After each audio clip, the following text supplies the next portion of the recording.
Welcome to the Thoughtful Leader podcast. My name is Ben Brearley. I'm a leadership coach and the founder of Thoughtful Leader.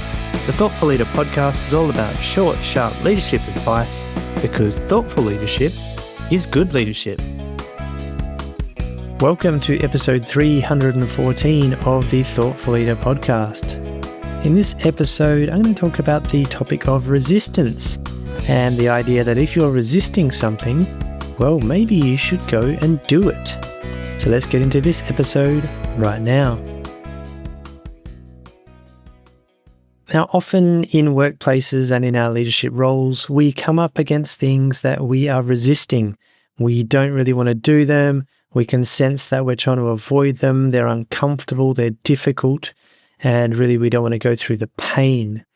Now, I'd encourage you to start thinking about these types of feelings as helpful signs that actually maybe these are the sorts of things you should be doing.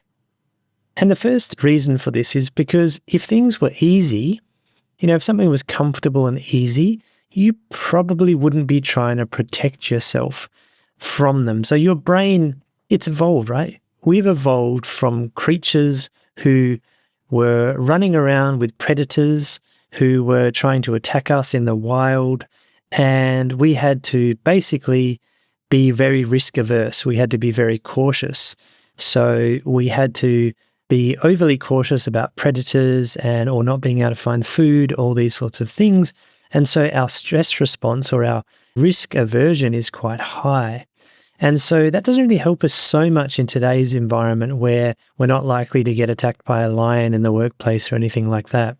So our brains are sort of wired to be very cautious and to try to protect us from dangerous things. And so your brain is trying to protect you from these dangerous things. And if you've ever heard me talk about the SCARF model of motivation, which is a model developed by a neuroscientist called David Rock in around 2008, and the SCARF model stands for status, certainty, autonomy, relatedness, and fairness. And you can look that model up, and I'll put a link to that in the show notes page as well. But this model is quite useful because it actually uses brain scan studies to show that certain social triggers, which are those things I mentioned, such as status and certainty, for example, actually have a similar brain response to physical threats in your environment. So they stimulate the fight, flight, or freeze response you might have heard about. So your body is naturally trying to protect yourself, or your brain is, even from social stress as well. And one way this manifests itself often is in avoidance. So what I've noticed is, particularly for me, when I am feeling resistant to something, or I feel a nagging doubt of, oh, maybe I should do that thing, but I don't want to because it's hard, it comes up as avoidance. I find something else to do. And instead of doing the thing that I possibly should be doing, I just avoid it altogether. So I've become pretty good at noticing that now, though. And so when that happens, I start to think, okay, am I doing this just because it's easier not to do it? Or am I doing it for a good, real reason that's sensible and actually rational?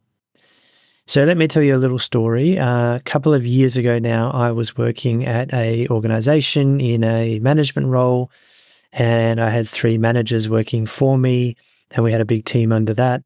And one of my colleagues was really quite a difficult personality for me to handle, and I found it very difficult to work with that person. But a lot of the people in our teams were doing work together on different projects and things like that. And therefore, it was beneficial for me to have a relationship with this person. But the thing was, I really disliked spending time with this person. I couldn't stand it. It was difficult. It was uncomfortable. I didn't enjoy it. So what it meant was I would avoid these situations. I would rather not spend time with that person, so I'd avoid it and do other things, even though it would actually be quite beneficial if we worked better together. So I ended up noticing this and going, okay, here's what I'm going to do. I actually proposed and booked in every 2 weeks a coffee catch-up where we would get together and we would talk about all the things going on at work in our different teams and the different projects and all that stuff. So I actually initiated this conversation where every 2 weeks we would get together for half an hour and talk about what's going on, share information. My hope was that we would become more open and transparent, and it would be easier to communicate with each other, and therefore we'd work well together and it would help our teams as well. Now, the reason I bring up this story is because it was a good example for me of resistance, where I knew that it was difficult to do this thing. I didn't want to do it, so I was avoiding it, and I made myself do it, and I made myself organize this coffee catch-up every 2 weeks, and it was a regular thing that I put in the calendar. Now, I'd love to tell you that the happy ending of this story is we had a great relationship and it really developed and it made everything perfect and it was awesome. The reality was, no, it didn't. It was still a strained relationship. It still didn't work that well, but I'm proud and happy that I did it because it was something that I was avoiding.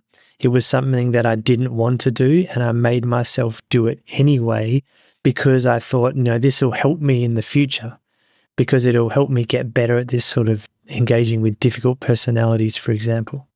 So it wasn't like a magical positive outcome. I think there were some positive benefits from it, but it's just an example of what I'm talking about here. So you might notice a similar thing. And what I would suggest to you is that it's not about just doing everything you don't want to do, because sometimes you just don't like doing things, or it's not going to benefit you, so you won't do it, or it's not something you should be focusing on right now. And that's all okay. So I'm not saying you should just do everything you don't want to do. But what I would say is look for signs of avoidance. Look for signs where you're putting things off. Look for the little nagging comments that you give yourself, that self-talk that says, I probably should do that, but I don't want to. And I would suggest maybe trying to push through that resistance and doing the hard thing. Now, interestingly, there's been some research, and this has been super popular recently in the last couple of years, where this research has attracted the attention of certain influencers, and it's been all over the internet, but I feel like I should mention it here. There's a part of your brain called the anterior midcingulate cortex, which is involved in things like discipline and willpower and those sort of things, and habit building, all that sort of stuff. Now, what they've found with this research is that when you do something that you don't want to do, so for example, you have to go for a run, but you can't be bothered today, when you force yourself to go for a run anyway, you actually strengthen the activity in that anterior midcingulate cortex, and it actually improves your ability to do hard things in the future because you're strengthening that aspect of your brain. So you actually get better at doing hard things you don't want to do because your sort of willpower, or whatever you want to call it, improves. So that's a really interesting way of thinking about it as well. Consider that when you're doing the hard thing, your ability to do hard things in the future actually improves, and you'll be more motivated to do them because you're strengthening that muscle, which is not really a muscle, but you know what I mean. So I'll put a link to that in the show notes as well. I'll look for that research or some articles on that, and you can have a look at that as well. And there's a quote that comes to mind as well, which is a bit of a meme quote, I'll be honest. I make fun of this stuff with my brother sometimes because sometimes it's a bit ridiculous, the hustle culture stuff that's out there.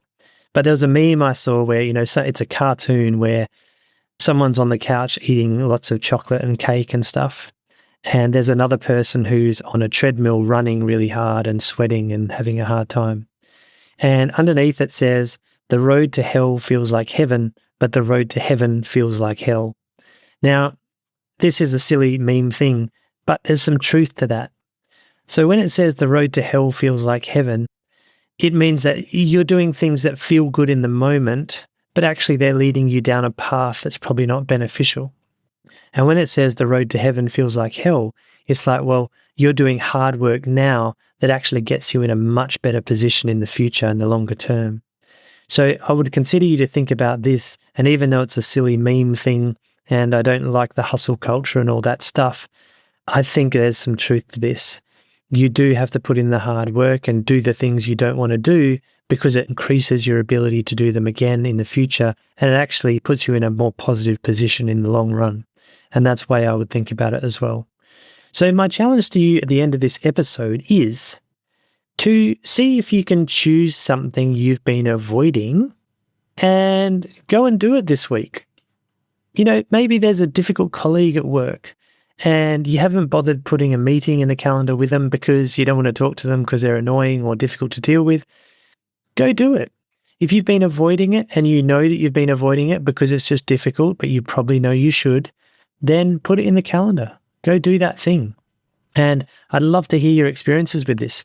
So if you feel like there's something you could do and you've just been putting it off, I would advise you to have a go at it. See how it goes. Like if it's something you've been avoiding, but there's a nagging thought that, hey, maybe I should do this thing. Yeah, I'd suggest maybe give it a go.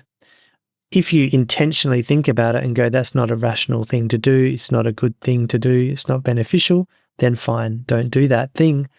But if it's just something you've been avoiding because maybe it's hard and you know you should do it, maybe go do it this week and try it out and let me know how you went in the show notes, which is thoughtfulleader.com/podcast/314 for this episode. There'll be some links in there with some of the things I mentioned through this episode as well, in terms of that research about the mid-cingulate cortex as well. So I would love to hear what you think. Whack a comment on that show notes page for me. And by the way, I help leaders like you do hard things. And sometimes coaching is a great way to help people work through their challenges and help them provide the support they need to do the hard things they want to do. So if that sounds like something that you'd benefit from, then get in touch. There'll be a link to my leadership coaching page on the show notes page as well. And funnily enough, a lot of my private coaching clients that I have actually tend to listen to this podcast before they work with me. So, hey, if you haven't worked with me yet, but you're listening to this podcast, maybe that's something to consider as well. All right. Thank you for listening once again. Keep up the thoughtful leadership as usual, and I'll be back next week.